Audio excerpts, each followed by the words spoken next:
All right. I think I'll go ahead and start with my part in the introductions. We'll let people come in as they come in. But I just wanted to thank everybody for being here. I wanted to remind everybody who is attending who's not an RC Missouri member to please become an RC Missouri member so you can continue to see amazing lectures like this one you're going to see in just a few seconds, have access to a few exclusive workshops and things that RC Missouri does only for members. And then, of course, a lot of our lectures we also open to the public as well. And there's some other benefits of being an RC member. If you're interested, of course, reach out to any of us or look at the membership link here. We will have one more presentation or a component of RC Missouri programming. Usually we take the summer off, but this was an opportunity not to be missed. One of our board members, Dr. Kathleen Shepard, Kate Shepard, is going to have an incredible sort of launch of her new book. This book is amazing. I've been able to read an advanced copy, and I can say it is really, really good. And it is receiving rave reviews already. So if you are in the St. Louis area on July 16th at 7 p.m., there's going to be a celebration of her book at the St. Louis County Library and Left Bank Books. So I really think you will want to be there if you're able. And then finally, I want to hand things over to another board member, Lisa, who will introduce our speakers. And since they're friends of hers, I thought it'd be nice to have her introduce them. So Lisa, take it away. Thank you all for joining us today. I am so thrilled to be introducing Dr. Marques and Mikael Owunna, who are the co-founders and co-executive directors of Rainbow Serpent, a Pittsburgh-based nonprofit organization that works to advance Black LGBTQ+ culture through the exploration of multimedia art, traditional African cosmologies, innovative healing protocols, and emerging technologies. They have completed a number of projects together in a wide variety of media, including Miss Science of the Gatekeepers, their current exhibition at the Pittsburgh Glass Center, which includes a series of 16 life-size glass sculptures of Black queer ancient Egyptian deities, Black Star Sanctuary, a VR film which explores an expansive temple complex dedicated to Black queer spirituality, and Opening the Mouth, a site-specific dance performance dedicated to bringing Black queer deities to life. Previous projects that they've worked on together include The Four World Ages, a 2023 photography series, live performance, spatial augmented reality film, and public art installation that explored Nigerian Igbo myth about the history of humanity. Obi Mbu, or The Primordial House, which was a 2021 photography series and dance film based on a Nigerian Igbo myth about the creation of the world, and Playing the Cosmic Strings, another 2021 project, which was a large billboard influenced by Nigerian Igbo conceptualizations about the origin of music. Today, they are joining us from Boston to present Uniting the Gods and Their Statues, Activating Ancient Egyptian Cosmology, which is a talk focused on Myth Science of the Gatekeepers, their exhibition at the Glass Center. Throughout today's talk, they will contextualize this project within a number of different cultural narratives, including the history of glassmaking in ancient Egypt and Pittsburgh, the long tradition of African-American and queer engagements with the legacy of ancient Egypt, the complex iconography of ancient Egyptian deities, and the metaphysics of statue making. And having seen this exhibit myself and hearing them both speak previously about this project, I'm so excited for our RC Missouri family and for the rest of you who are joining us today to get a chance to meet them and to hear about this really amazing and innovative and beautiful project. And so with that, I'm going to mute myself. Thank you so much, Lisa, Julia, and the whole RC Missouri family. It's really an honor and pleasure for us to be here today and to be in conversation with you all. Give me a second. I'm going to share my screen. You know, the technology can sometimes be a little tricky. And we will jump into it. Okay, I believe my screen is visible. So, Again, it's such a pleasure to be here today. As Lisa mentioned, the title of our talk today is Uniting the Gods and Their Statues, Activating Ancient Egyptian Cosmology. And so my name is Mikael Owunna. I'm Marques Red. And we are the co-founders and executive directors of Rainbow Serpent. And so, as Lisa mentioned, we are a Pittsburgh-based nonprofit, and we're really focused on this intersection of advancing Black LGBTQ culture through exploration of traditional African cosmologies, multimedia art, and emerging technologies. And so we have a vibrant network of Black LGBTQ plus artists, spiritualists, and technologists that spans across the United States, to England and Nigeria. And we've done a really wide variety of projects, as Lisa mentioned. And so earlier this month, on May 3rd, we launched at the Pittsburgh Glass Center a project called Myth Science of the Gatekeepers, which is a collection of 16 glass sculptures of ancient Egyptian deities reactivated and reimagined through a Black queer lens. And these figures comprise the foundation of a complex system of ritual and cultural practices in deep conversation with ancient Egyptian religion. And the system can claim to be the world's first Black LGBTQ plus spiritual path. And so this talk will be a very high-level introduction to this project and will provide an overview of how it fuses art and spirituality in its celebration of Black queer divinity and how it is part of a long tradition of engagement with the cultural legacy of ancient Egypt. And so Marques will begin by talking about the sculptures, and then we'll go back and forth talking about some of the other ancillary parts of the project.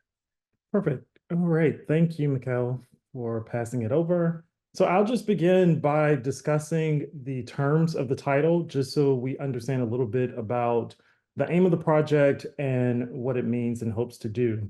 So I'll start with the term gatekeeper, and we'll have to travel to Burkina Faso to hear from a spiritualist named Aladoma Somé, who provides an analysis of this term. He says, among the Dagara people, again, the Dagara are based in Burkina Faso, West Africa, gender has very little to do with anatomy. It is purely energetic. A male who is physically male can vibrate female energy and vice versa. The gay person is very well integrated into the community with the functions that delete this whole sexual differentiation of him or her. The gay person is looked at primarily as a gatekeeper. The earth is looked at from my tribal perspective as a very, very delicate machine or consciousness with high vibrational points, which certain people must be guardians of in order for the tribe to keep its continuity with the gods and with the spirits that dwell there, spirits of this world and spirits of the other worlds. So here we have in Dagara tradition, an idea that the creator is androgynous and that a primordial androgynous Blackness is the source from which the world emerges. And so because people currently constructed as LGBTQ can vibrate both masculine and feminine energy, the implication is that we have a special connection with this androgynous source and a special role to play in mediating between the physical and spiritual worlds. So this idea about the emergence from androgyny is a Pan-African concept that we see in cosmologies all over the continent, from Egypt to West, Central, and South Africa. So for this project, we wanted to empower and celebrate the Black queer community by reclaiming and reviving the rich legacy of queer identity from the perspective of traditional African spiritual sciences. So when you turn to ancient Egypt, you see similar ideas about the spiritual function of queerness. And so here we have Mark Brusman, the third gender in ancient Egypt. He says there is also another common word for eunuch in ancient Egyptian inscriptions, which is him. The word is similar to the word for female, hemet, but it lacks the feminine grammatical ending T. Him is also a very common word in tomb inscriptions, which Egyptologists like to translate as priest, because hymns are depicted performing all kinds of sacrifices for the dead. Perhaps the hymn priesthood was an association of exclusive homosexuals, of which they were prominent members. If so, these hymn priests were merely playing the spiritual role that homosexuals in many cultures play. Okay, so we can start to build up this discourse around this term gatekeeper and also think about another nuanced meaning that this term has in an ancient Egyptian context. So when you turn to many different types of texts, particularly funerary papyri, they provide these very intricate mappings of the duat or the netherworld.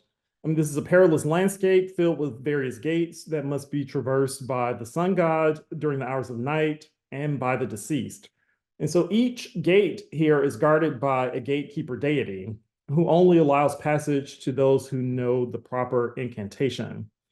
And so here you can see from this list on the screen, they have all of these awe-inspiring names such as Strident of Voice and Face Eraser. And we contend that these fierce powers represent attitudes and energies that Black LGBTQ people need to conjure in order to fight against all of the attacks the community faces. And here we still see this idea about this mediation between these different states of being, these different areas of existence. But in general, this project is about using the power of myth to activate and animate ancient Egyptian archetypal forms. Okay, so here I'm going to turn to the term myth science. And so this term really originates from the cosmic philosophy of the Black queer jazz musician Sun Ra. And you can see here from the name, of course, and from the costumes that he deployed in his performances, that he's very invested in assembling and reawakening ancient Egyptian motifs. So choosing the term myth science immediately locates this project in a history of Black queer modernizations and extensions of ancient Egyptian cultural legacy. And I really gravitate to this term because I do think myth science is a very compact way to describe the work that ancient Egyptian knowledge systems perform. And we can go into this a little deeper by turning to Algis Uzdaminus, whose philosophy as a rite of rebirth really delves very interestingly into this concept or to this question of ancient Egyptian knowledge. He looks at this term rek, which we'll see come up later in the talk as well. The Egyptian term for knowledge, which first and foremost is the knowledge of spiritual realities, divine names and hieroglyphs, of the sacred cosmic topography, mythical iconography, and all beings of the netherworld. This elaborate store of knowledge, including scientific observations and theological interpretations, had a cultic function and culminated in gnosis, that is, in realization of one's different archetypal identities and in the restoration of one's divine nature. So myth science, as we're deploying this term, using it with this idea of rek, is a mode of knowledge that is not directly concerned with the study of external objects, but with using potent combinations of rituals and symbols to catalyze the deep transformation of consciousness, with the final goal being the divinization of the human. So when we take these two terms together, myth science of the gatekeepers, you can see that this project is invested in restoring the divine nature of Black queer people and providing a map of the major archetypal identities that the community should master. So basically what we are providing really is this imaginal vision of a Black queer Egypt, particularly thinking about the relevance of Egypt for Black queer history, and really trying to engage in many acts of spiritual and cultural reclamation. And so as we know, Egypt provides the first record of a same-sex couple in human history. Here on the left, we have Nyankanu and Knumatep from approximately 2500 BC. And we also receive from ancient Egypt very innovative portrayals of androgynous deities, such as Hapi, who we see on the right, who was imagined as a man with large breasts and a pregnant stomach. And so one thing this project is trying to do is make a case for the high culture of ancient Egypt being a foundational chapter in the history of human sexuality and gender diversity. And in thinking about Hapi and how the legacy of a queer Egypt developed over time, I found this quote from Eusebius, The Life of Constantine, to be very revealing. And so this text is from around 339 BC, and here he's talking about the consolidation of Roman Christianity.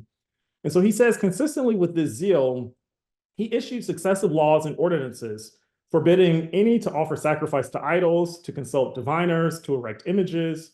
And as much as the Egyptians, especially those of Alexandria, had been accustomed to honor their river through a priesthood composed of effeminate men, a further law was passed commanding the extermination of the whole class as vicious, that no one might thenceforward be found tainted with the like impurity.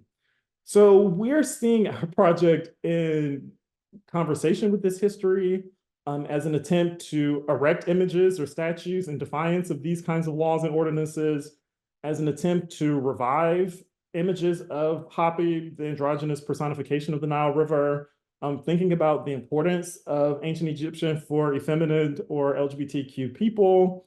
And so we're seeing our project really as this mode of revival, where we're trying to bring all of these dynamics back into public consciousness. Okay, so I guess let's turn very quickly to technique. And so we wanted to create sculptures of ancient Egyptian deities with a material that would connect the innovations of ancient Egypt to contemporary life in Pittsburgh. And so we know in many respects, glassmaking originated in ancient Egypt.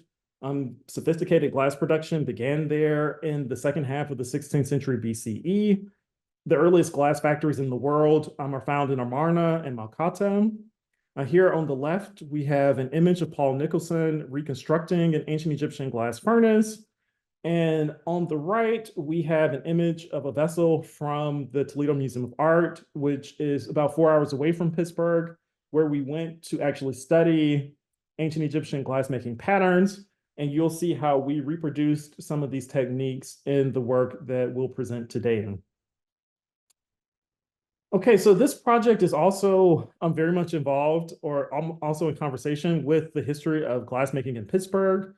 You know, in the early 1900s, or by the early 1900s, at least 80% of glass used in the entire country was produced in Pittsburgh. I mean, you could find it in a lot of important icons around the country, particularly the Statue of Liberty.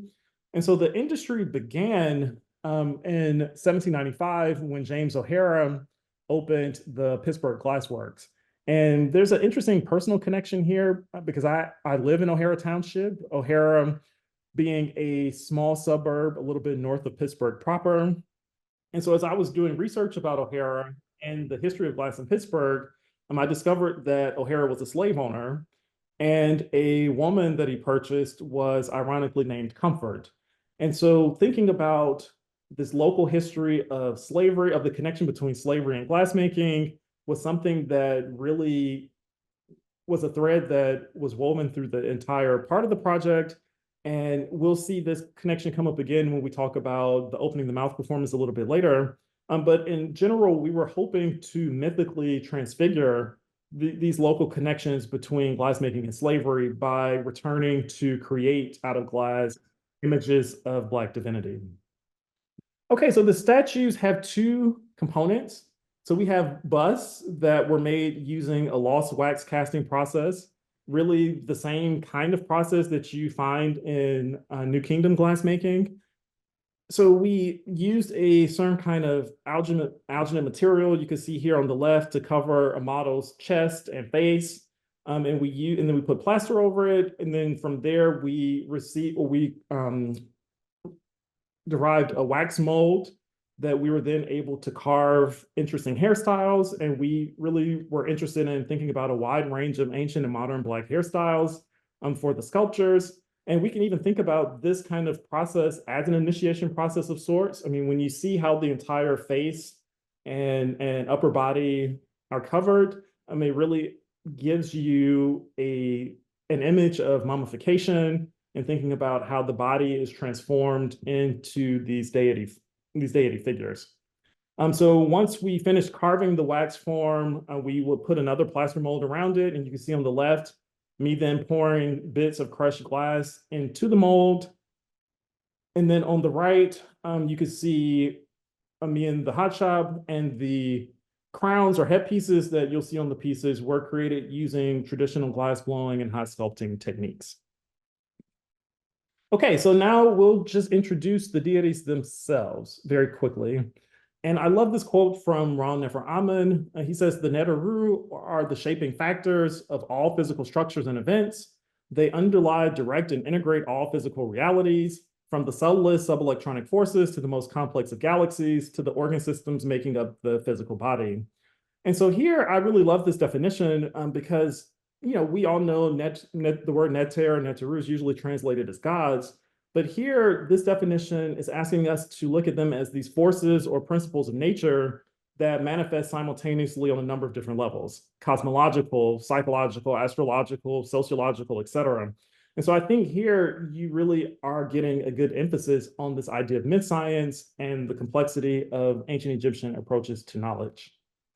Okay, so here are the deities of the project. And so we have the traditional iconography on the left, and then you can see how we adapted and reformatted the traditional iconography in the statues on the right. So we wanted to start with Geb, and in our articulation of this figure, I mean, he represents the interconnectedness of the Earth's ecological systems and really symbolizes the foundational aspects of life and the environment. He is a reminder of the importance of biorhythms and the connection of the human body to the daily, weekly, yearly cycles of the Earth. A figure that reminds us to not gauge in things like pollution, deforestation, or things that damage the Earth that we live on, and really thinking about the physical body as a vehicle for spiritual work.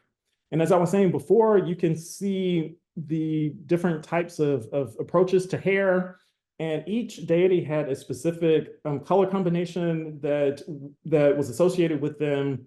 And so the colors of the headpieces are also bits of colored glass that match the headpieces are also mixed into the black. And you see different kinds of swirling patterns. And there we were trying to provide, I would say, a 21st century version of traditional ancient Egyptian granodiorite statues to give the formal, hieratic, ritual feel of those types of art pieces. Okay, so here we have the lion-headed deity Mahus. And so here we are imagining him as this queer warrior deity. And so thinking about the complexity of myth science, so we could say biologically, this figure is an allegory for the immune system, who signifies really the body's ability to fight and defend itself. Psychologically, he would represent the courage that it takes to come out and live in one's authentic truth. Sociologically, he's a figure that could be invoked as a figure of protection, of community defense, particularly against things such as gay bashing or anti-discrimination laws. And here are some different angles of this figure. And so here we have Meow, who's a take on both Mao, the cat deity who was the killer of Apep, and Bastet. So here we have a figure who for us represents, one could say, the sacred aspects of queer sexuality, beauty, desire, wealth, and luxury. And so he's a figure that champions the full exuberant variety of sexual and gender expression that's found throughout the natural world, particularly overseeing things like homosexuality, transgender dynamics, non-reproductive heterosexuality. And again, you can see here how the color swirls and patterns show up differently in each figure. And so, and at the end of the talk, I'm happy to wind it back and we can spend a little bit longer talking about the specific iconography of a particular figure if you're interested in that. Or we might get into a conversation about how the iconography of Egyptian deities developed and transformed over time. So here we have Apwat, who's linked to dynamics of communication and language, and particularly a figure who illustrates the limitations and the potential of words in shaping reality. All kinds of dynamics around the ideologies we hold, the communication systems we partake in. I'm thinking about all of the symbology around canines. The excessive digging could be read as a symbol for the quest and the digging for knowledge, the digging for information. The fact that canines are actually able to respond to human commands and language, connecting this figure to ideas around logical framing, persuasion, the use of speech, all of these kinds of things. Here we have Keperam. He's a deity of transformation and rebirth. And so his essence, of course, is symbolized by the sacred dung beetle. And as such, he really teaches us the profound lesson of turning the discarded, turning waste products into the divine. I mean, so he's embodying the cycle of growth, decay, renewal. He's a bearer of change. basically inviting us to embrace our past, particularly our past failures, as the foundation for new growth, for reinvention, all these kinds of things. And again, there's an interesting conversation around the hairstyles and the figures being chosen. So here, the figure has a small afro, which from a certain angle might remind you of the sacred dung ball that the Beatles would collect and roll across different natural landscapes. Here we have the figure Khonsu. So this is a figure, of course, associated with all of the qualities traditionally associated with the moon. So things around nurturing, being receptive, being introspective. On one hand, we could say that this figure represents the talent of being able to nurture other people, things, and projects. You can think about this figure as being associated with dreaming, dynamics of humility, internal work, astral projection. And you can see how the traditional side lock and the original figure is reinterpreted as these box braids.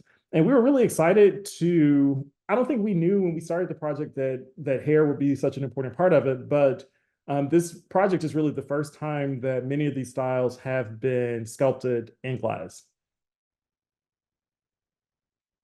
Okay, so here is Ra, probably one of the most iconic deities known from ancient Egypt. So in this particular context, Ra is the deity who represents principles of self-mastery, of leadership, of inner heroism, of spiritual skill, about being able to show up with ethics and morality. So if we could think of Khonsu as this internal facing figure, Ra is certainly an external, very ego-driven type of archetype, one who really is about teaching us how to display our talents. Think about, of course, the sun shining, being on display for the community, putting our gifts to use for the greater good. The interesting thing about this glass disc here is that it actually changes colors. As you walk around it, it moves from a purple to a gold to give this effect of a rising and setting sun. Okay, so here we have Sobek, the crocodile deity. And here he is looked at as this guardian of life's physical and metaphorical thresholds. I mean, we could think of how the crocodile watches over the banks of the Nile River and really gets to see who gets to cross and who doesn't. So this is a figure that really is about the daily practicalities that influence personal and professional well-being.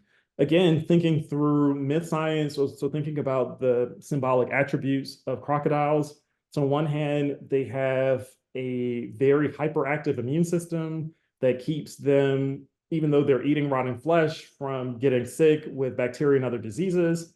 So this is a figure that is representing the mysteries of diet, of hygiene, of cleanliness. Again, thinking about the crocodile being one of the few animals that actually survived from the age of the dinosaurs. It's a figure that represents resilience, the ability to survive the drudgeries of day-to-day life. I mean, you can even see, if you look closely, the ridges and the stamps placed into the face of the crocodile, again, representing the need to be hardened and tough in order to make it through, and I think this is a better picture, through the trials of life. Again, also thinking about how on, let's say, a professional level, we deal with coworkers, some of whom may or may not have our best interests at heart, or even dynamics, financial dynamics like those of creditors and debt, the large capitalist companies that are waiting to snare everyone in their jaws. So this is a figure that is really one that teaches us how to navigate bureaucracies, to exercise clear thinking and efficient organization. Okay, and here's our version of Ahi. And so instead of the sistrum, we decided to craft a harp to be the symbol of Ahi. And we're particularly thinking about this figure as a symbol of relationships and social harmony within the Black LGBTQ community. So thinking about the harp, I'm representing aesthetic balance, beauty, artful negotiation. So really this ideal state of social and interpersonal harmony. So this would manifest not just in relationships, or let's say romantic relationships, but also let's say in business relationships where one can see this harp as this attempt to find ways to harmonize different figures or to find win-win solutions that will be drawn from mutual understanding, mutual benefit, cooperation, and compromise. And we had a great time, a fun time working on this figure. This figure, Serpent, the scorpion. And here, again, we're thinking through what this figure means in a 21st century context. So we could think about the sting of the scorpion as representing our inner battles with venomous thoughts and emotions. So things like resentment, internalized homophobia and racism, shame, guilt, suicide, self-destructive tendencies. So this is a figure that is representing the shadow self, who's asking us to face the part of ourselves that we try to deny or keep hidden, asking us to heal the toxicities that are embedded in all of us, thinking about how the scorpion likes to hide in these dark, damp places under rocks. So thinking about how this is a figure that is all about scandal and the parts of the self that we don't want to present to the public. But on the alternative side, it's a figure that is asking us to face our woundedness, our toxic sides, and really think about how to heal those through courage, through self-reflection. And it's kind of like the Bennu bird or Phoenix principle of rising from the ashes of just the traumas of daily life, but also larger intergenerational traumas as well. Okay, so here we have the figure Watcha, who Mikael was the model for, and this is the cobra. And so, as we know, this particular figure represents, well, this figure is an intense and chaotic deity of psychic power. I mean, so we know that pharaohs would have the cobra on the crowns to kind of represent the defense of the state, the attack of enemies. This is all about the dual nature of psychic powers for healing and harm, for protection and destruction, and really in general, how do we understand the subtle energies that are all around us, whether that's through activating a certain kind of personal charisma or understanding how we're kind of being manipulated through subtle energy, whether that's advertising, propaganda, etc. All right, here we have this fused figure, Tahuti Ma'a, who is a deity of wisdom, balance, and cosmic order. So for this particular figure, we think of him as a deity of oracles, of divination, of the large cosmological systems that present a map of how all parts within a whole are related to each other and the importance of understanding these kinds of interrelationships. Again, I think this was probably another one of my favorites to work on, and you could see how the sharpness of the color, that blue-green color, appears in these kind of really rich chunks in the bust of the figure. And here is Ptah, and here is the figure we probably took the most liberties with. We most deviated from the traditional iconography. Mainly because we wanted, with this anvil, to get across this idea of Ptah being the craftsman or the architect of the gods. I mean, we know that he was this patron saint of all craftsmen, particularly in Memphis. And in our particular interpretation, that we kind of broaden that out to think about the larger geometrical principles that dictate the form and function of all things. So a figure that provides the ultimate blueprint of existence from the microcosm to the macrocosm. Of course, everything that exists has a particular form, time, and place that is located. And Ptah is a figure that shapes the particular area in which everything comes into existence. And even with the hairstyle, these intense bubble braids, I mean, you could see a certain kind of form, structure, discipline embodied even in the choice of the hairstyle here. Okay, so I was the model for the figure Hapi, who I mentioned earlier. Again, I think here's where you can most clearly see the influence from ancient Egyptian New Kingdom statuary, particularly in the feathering pattern that's on the vase. We had a great time creating all of these papyrus stems and lotus buds. And so, as I was saying before, Hapi is the personification of the flood of the Nile River, this androgen who transcends the gender binary by embodying this perfect fusion of male and female energies. As such, represents a certain kind of enlightenment, a certain kind of telos for human development, a certain kind of fusion of all contraries that is a sign of a certain kind of completion of the human quest. We know that Hapi also represents a certain kind of fusion and unity on a political level with the Hapi of the North, Hapi of the South. I mean, we could look at the iconography of the papyrus and lotus as another kind of fusion. Papyrus as being a sign of books, writing, a kind of left brain approach to knowledge, with the lotus buds being more of a psychedelic, imaginative, right brain approach to knowledge. So even in the choice of the floral element, you see this idea of fusion, of contraries, fusion of opposites, and this larger unity. Okay, so we're coming up to the end to our final two deities. So we have Nu, who we're envisioning as the god of the primordial black waters. So you can see this clear bowl and this black water on top of the head. And so for us, the waters of Nu represent the original state of boundless infinite energy matter, this kind of cosmic matter from which all existence is molded. This depiction of Nu underscores his role as a certain kind of foundation from which all forms and manifestations are derived. The black water has no shape. It can be formed or crafted into the shape of any container that is put in. And so on one hand, he also represents a return to origins, a loss of self, where we see our consciousness as part of a larger whole. So think about dynamics of self-sacrifice, where someone gives up his life for the greater good of the community, or the moments in religious ecstasy, where one is enraptured and taken back to a primal state of consciousness. So the water waves that are making up the body, of course, the wave is also the hieroglyphic for the letter N. In our rendition, and you can see how the water waves are turned into these cornrows. So you can still see this wavy moment reflected even in the choice of hairstyle.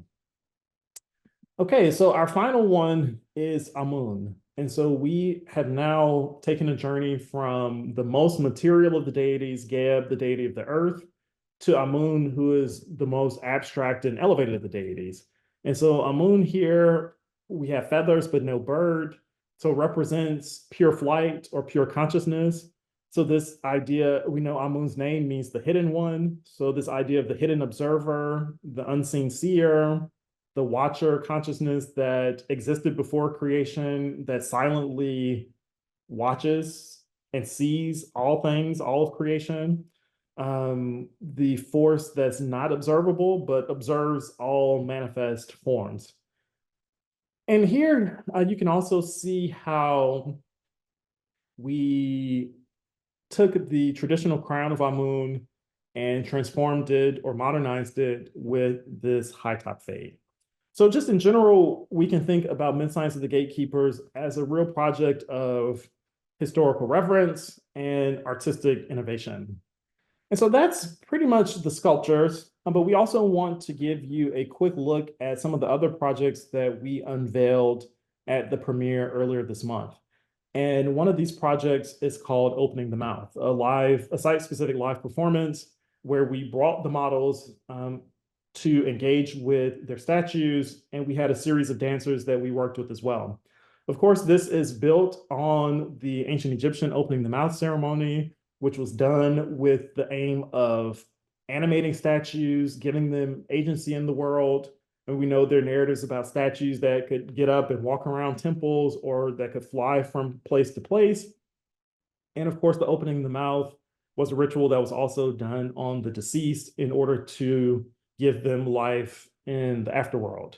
Okay, so in our version of this performance, again, so we had a figure here, Ursula Payne, who's leading a procession of all of the models into the gallery. You can see that she has an ancient Egyptian sistrum in her hand that she's shaking vigorously. So in our particular performance, she is representing a fusion of both a Hathor figure and the figure Comfort, who I mentioned earlier as a woman who was enslaved by the first glassmaker in Pittsburgh. And so we wanted to do this fusion of ancient and modern to think about what would it mean for this figure Comfort to see a new paradigm of glassmaking in Pittsburgh, enlivened by the deeper and more historical archetype of these opening the mouth ceremonies. So we had a march around the entire gallery. You could see a model placing a ribbon over the head of the statue. You can see another model here offering flowers and ribbons, and the models would do certain poses in front of the statues with the attempt of, again, making them live, breathing life into them. So once all of the models had, once we all had marched in, the lights immediately changed, and we used some dynamic projections in order to amplify the ritual components of the performance. We had two dancers who came in and performed certain movements in front of each statue. You can see the dancer on the left is holding a glass version of a lotus bud, and the dancer here has a glass version of a snake. And so what they would do, they would touch the mouth of each statue, blow into the nose, perform certain movements that fit the energetic signatures of the statues. And they also made several marches around the space of the gallery as the projections changed and morphed all around them. And we also can think about these two female figures as a representative of Isis and her sister Nebutet, who traveled through the state of Egypt looking for pieces of Osiris's body, and of course building the shrine where each piece was found. And as the two sisters, they are performing a similar function of taking the scattered pieces of these statues and making them one coherent whole that is revived for our 21st century Pittsburgh context. Here you can see the dancers actively engaging with the statues, praying in front of the statues, touching the mouth, touching the face, blowing into the nose. All of these elements that we're adapting from the ancient texts for this performance. Again, here's a clip of some of the movements. And we even had the dancers were interacting with the projections and becoming many different types of mythical figures as the performance unfolded. So now I'll turn it over to Mikael. Yep. And so I will just reshare to make sure that our sound is being shared as well. But in addition to the components that we've been talking about, including the sculptures and the opening the mouth site-specific ritual piece, we also developed Black Star Sanctuary. And so Black Star Sanctuary is a Black queer virtual reality temple space that draws inspiration from ancient Egypt that we then developed into a 15-minute virtual reality film. So we'll share with you all the trailer for the film.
So this was a very exciting component of the piece. And so this virtual reality film was then projected as immersive projections around the gallery, again, transforming it and recreating a sacred Black queer temple environment within the gallery space. And so the film takes place over the course of a symbolic day, which is an allegory also for the journey of human existence. And so here, we'll try to take you through the course of the day in these images. And so this is the beginning, where you see a rainbow serpent coming down, which is also the beginning of incarnation, after which the snake arrives at the bridge. And so crossing the bridge is a kind of birth. This is a transition into the material world, or into the world of the rainbow serpent temple complex as well. And so you can see here now, moving from that pre-dawn moment now into dawn. Here's also, again, through the bridge sequence. And then we enter into the courtyard. So the courtyard really is the labyrinth of life and existence. And here, again, you can see the entire space being transformed as we move through this symbolic day. And then we descend from the courtyard into the tomb. And so the tomb, this is a space of death and resurrection. Within the tomb, you also see the representation of Nyankanum and Kanumotep here. And so this also showcases the importance of connecting with ancestors and remembering Black LGBTQ plus origins as well. Emerging from the tomb, we then enter into the throne room. And so the throne room, this is the final stage of enlightenment. We see the Dendera Zodiac, which also showcases the importance of understanding the mysteries of the sky and the connection of the cosmos to human life. And then at the end, we end with the flight of the rainbow serpent out of the temple with all of the sculptures on its back as it returns to the heavens. And so to give you all a sneak peek of what the space looks like, we also have a short video to share with you as well.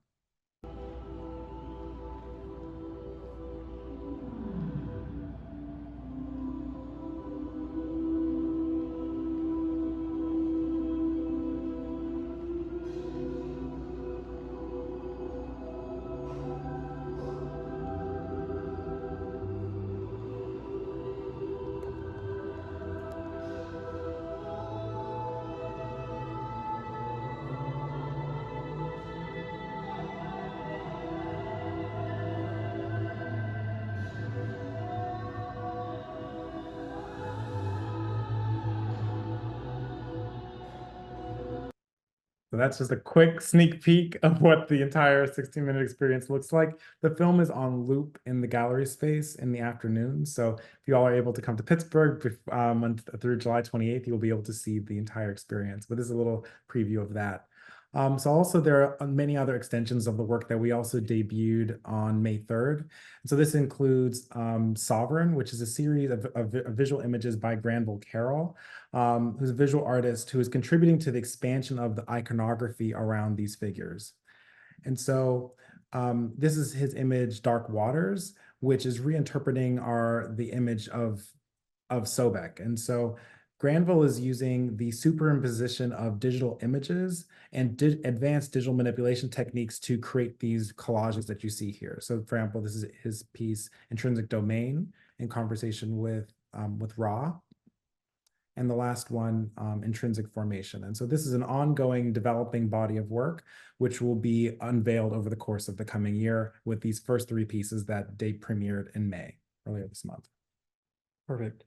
And so there are other offshoots that other members of our collective are working on as well. This one exciting project was REC, again, taking this ancient Egyptian word for knowledge or myth science and creating a body of poetry around these figures. I mean, we know how important hymns were in the presentation of ancient Egyptian deities. So in our process, or in our attempt to modernize certain kinds of ancient Egyptian cultural formations, we also wanted to think about what would hymns look like? How would we reinterpret some of those ancient genres in our contemporary moment as well?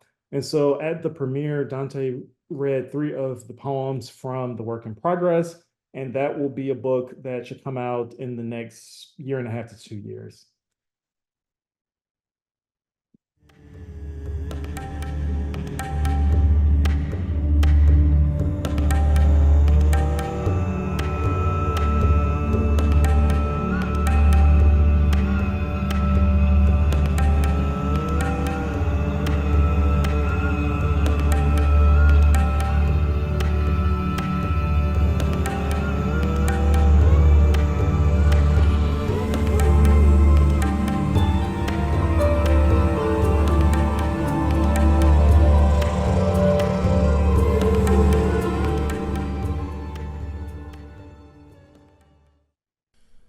Procession of the Sustainer. The goose makes a harmony, circling the encampment, marking, surveying its border. Little mighty Geb, have your fill of snails. Grant us your excrement to feed our fields. Attune us to the land's breath, to its tears, to its parched exhaustion, to its opening, again and again in green, as the moon turns its one face around in the night of heaven. Little mighty Geb, cast down your down, that we may dream beyond the seasons, that we may see what the gods see.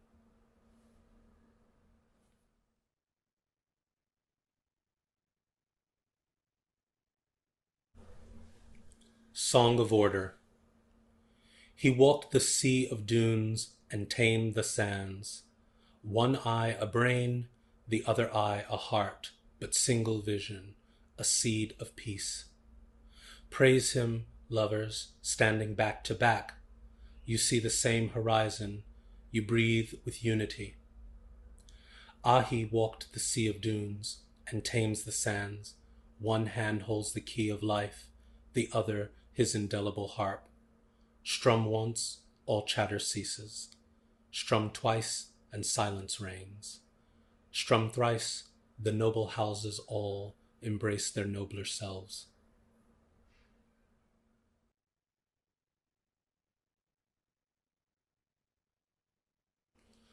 Ode. In the night of heaven, they adorn their garment with stars. Fits of their joyous dance loose great orbs that fall and scorch the earth. They turn in their silted bed beneath the river, and it breaks its banks, flooding, delta, pulling up blades of grain, a foot on the scale of life. Smile down on us and the melancholy evanesces. He holds his tit in one hand and her phallus in the other, orgasmic, flake of ash balanced on the of a frond. Happy spills their drink at the festival of Khonsu, and the rains come. Okay, perfect. I love those poems quite deeply. And again, they are really just a sign of how intense the work to rethink and to reactivate these figures has been. And the project is moving and developing in so many different interesting directions. And so for our final development that we also produced or that we presented at our opening is the song called Knowing the Manifestations of Ra. And so here, this was really important to us because this narrative, from the book of Knowing the Evolutions of Ra, I think is important because it provides an example of really what we can call a queer cosmology. And we have a narrative here of a deity who creates the world through ejaculating into his own mouth, which is a very different and embodied understanding of desire, of sexuality, and its integration with the unfolding of the world itself. So these are not dynamics that are repressed or expunged, but things that the text really engages with, takes pride in, and really presents in such a vibrant and vigorous way. So I actually worked with a collaborator, Geronda Primrose, to set the transliterated text of this creation narrative to music. There, of course, the poetic qualities of the language really lent themselves to this kind of a format. And I think this project also is just part of one of our larger ideals of thinking about how to not only reanimate the archetypal forms, but also forms of the language and other kinds of cultural forms such as music as well. So we'll provide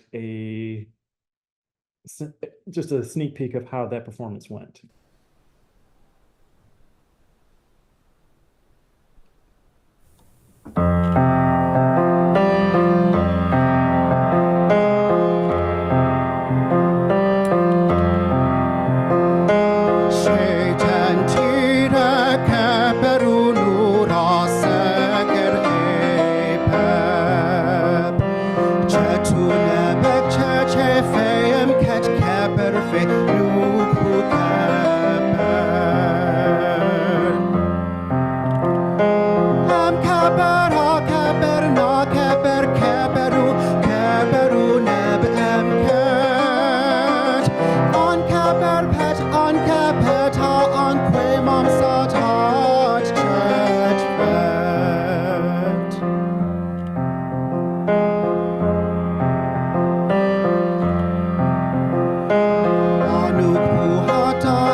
keperu keperu neb ket on keper pet on kepeta on quemam satat chet vet.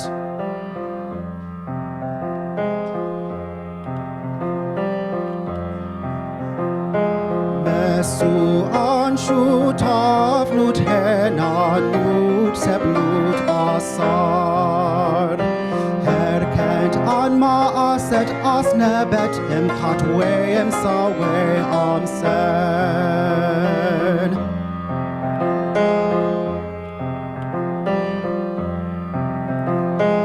Em keper ha keper na keper keperu keperu neb em ket on keper pet on kepeta on quemam satat jet vet mesena shet senem tapen mesena shet senem tapen.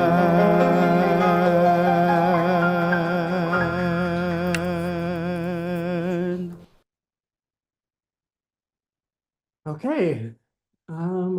Yeah, so that is an introduction to the Mid-Science of the Gatekeepers project and the projects that are growing out of it that will continue to be released over the next few years.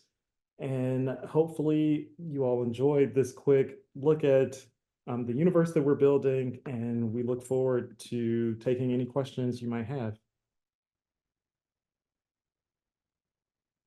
Thank you so much. This was incredible. So yeah, so those who are in attendance, please feel free to use the Q&A to put in your questions. And I just wanted to start off, sort of while people are formulating their questions, could you speak a little bit more to this collective, the Rainbow Serpent, and sort of how many collaborators do you have, and how sort of long has this group been together? Yeah, so we came together during the pandemic in 2020. So actually as a book group for Black LGBTQ people to connect about and learn about African cosmological traditions. And that actually served as the genesis for a lot of our projects, is the readings that we've done collectively. And so there are, I think now it's like 25 of us, 25 of us across the United States, England, and also Nigeria. Do you have a favorite reading that like everybody should read who's interested in African cosmogony? Oh, that's tough. I know that was one out of left field. Well, hopefully if people can be patient, yes. I'm writing a book actually called Rainbow Serpent Cosmology that will hopefully be done by hopefully the end of the year, early next year, where I'm trying to reinterpret a wide swath of these systems from a contemporary Black queer perspective. Yeah, and we could put up our let me see. Oh, I was supposed to share. But we can put up our contact information so that people can then, if you sign up for our newsletter, you can then also follow along and get updates on the book as well. Yeah, and I guess to answer the question, I mean, so we spend a lot of time in a lot of different ancient Egyptian and West African contexts. For the Dogon piece, we did a lot with the Dogon tradition based in Mali, a lot of French anthropological texts from the 1930s, figures like Marcel Griot, who wrote books like The Pale Fox, a lot in the Igbo context from Nigeria, given that that's where Mikael's family context is from. And I mean, actually quite a bit in ancient Egypt as well. I mean, from figures like Jan Osman on down. Yeah, I love that. I wasn't even aware of your forthcoming book, so I just set that one up. But it seems like that is absolutely something that's needed, right? That's something needed in our libraries for sure. So maybe we'll have to have you back when that comes out. And Let's Sandra, look. I got it. Sandra in the chat asked if the recording of this talk will be made available somewhere. We can make it available via our YouTube for ARCE-MO, if that's fine with you both, so that we can share it with the folks who weren't able to attend since I know for some people it's during working hours. And we had several people tell us that they wish they could. So it's very kind of you to allow us to record. And I'm going to take advantage of this to ask my question. I have like 5, but I'll ask one. So I loved hearing about the various deities that you chose in their connection to the Black LGBTQ experience and the values that you see that transcend those. I'm just curious how that was received with the folks who came. Like, what was the Black LGBTQ reception of this, and where did those connections come with the community? Oh, wow. I mean, I think it was a very powerful reception. I think the moment in particular where the models were standing in front of their statues and making the offerings, I mean, it really felt that people were communicating in a sense with a version of their higher selves. And so I think there was a poignancy in that moment that I think was really breathtaking. And people, especially most people are not used to seeing representations of themselves in statue form. So I think even that was really striking for people. And I think people were really humbled by seeing forms or versions of themselves that will live longer than themselves. And I mean, so there's all of these dynamics, particularly in an ancient Egyptian case, a real thinking about immortality, around the ability of art to survive, that I think was very poignantly felt in this space. Yeah, and I would add that I think in a contemporary context, we are told that Black LGBTQ plus people have no spiritual role for being on this planet, that we are apparitions. And so seeing ourselves represented as the divine, and also the implications for this project of showcasing this Black LGBTQ plus pantheon of deities that connects us to these ancestral traditions, as Marcus mentioned, going back to the priests and earlier, that we have a divine role as the gatekeepers on the planet, as these special spiritual figures who are meant to manage the gates between the spiritual world and the physical world. So it was also a way of reviving these ancestral knowledge systems, of us remembering our true innate divine nature as Black queer people, something that since, as Marcus mentioned, the massacre of the Hopi priests in 336 AD, you know, this trying to eviscerate and eradicate this priesthood and these knowledge systems. Now it's like thousands of years, it's like, no, you thought you could kill all of us, but we're still here. And so I think it's also this resurrection. I think you could feel all of those energies, and the community also responding to that ancestral call within us once more. That's beautiful. And as a follow-up, as you were doing the research for this, how did you identify the deities that fit best for this project? Oh, that's a difficult question.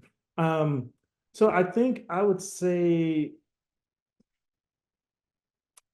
oh, that's a tough question. So how did we choose? I mean, so I think on one hand, we wanted to make sure we had a range that we felt would cover a full sweep of archetypes and archetypal forms. So the display of the gender zodiac, I think, was also kind of a key to the project. I mean, because we wanted to also have an astrological basis to the project as well. So we were also thinking about how to cover, or to make sure at least all of those basic signs that you can see in the zodiac had some kind of representation in the figures. Then we wanted to choose figures that seemed to really kind of call out for the project. I mean, obviously we had to do Hopi. I mean, Hopi, I think, was the first one we were like, yes, this figure definitely makes the cut. But, you know, to be honest, there were some other figures that we originally thought would be in the project that we had to cut for various reasons. I mean, so we wanted to do a vulture deity, so like a Nakabu, Nekabet kind of figure, but thinking about how to really intricately craft a vulture in glass was something that we're still kind of thinking through and working on. Yeah, so in some ways, then the deities would either kind of choose their way to be like, oh yes, I'm to be in the project or not to be in the project as well.